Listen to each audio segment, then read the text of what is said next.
Hey guys, Andrew Reed here for Reed Performance Training and Breaking Muscle. A little quick video on some stuff about kettlebells, the swing and the snatch. Now, modern man, we want to improve everything. We take a tool that's 300 years old and we think we can figure out a better way to use it. Now, the American swing, sorry guys, there's just nothing good going on for most people with the American swing. There's a couple of real issues with it. First one, have a look when Shannon places both hands on the kettlebell. Now, she doesn't have massive hands. You can see her hands really struggle to both get on the kettlebell. Her fingers are kind of on the outside.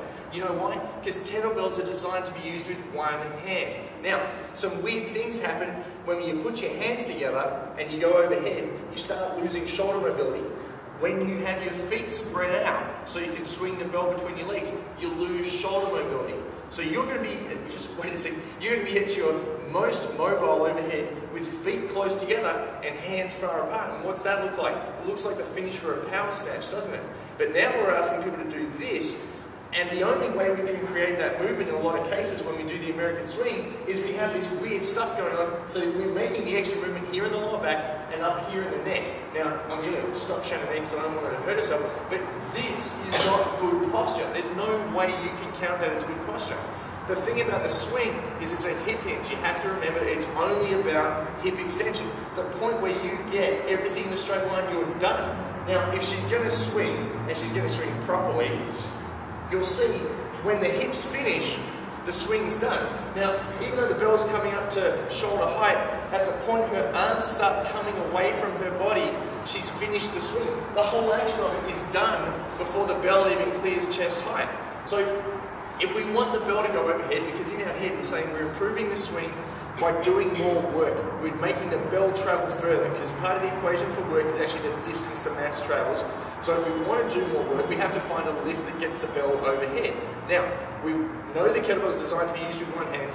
We've got a thing here that minimizes our shoulder mobility.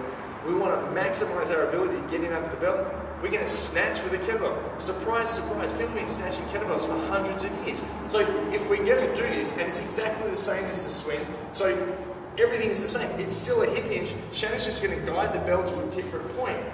The difference with the snatch is if you look at the arm, she's actually got a slight pull in. So there is more work going on beyond the float. The swing brings it up to about shoulder height. We yank on the bell, we high pull it, and punch the hand through to finish the snatch.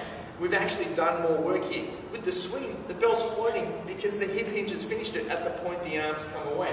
So, if you want the bell to go overhead, you want to train a hip hinge, and you want to use kettlebells, pick a lift that's actually designed to do that. Don't bastardize another lift. There's nothing unsafe or wrong with a two-handed swing. If you train heavy, it's just the same hip hinge as if it goes overhead. It's just safer for you. So two-hand swing to here, one-hand snatch overhead. You're still doing the same amount of work, you're saving your shoulders, and you're getting a better training effect out of it anyway. Remember that when you're doing kettlebell stuff. We'll see you next time.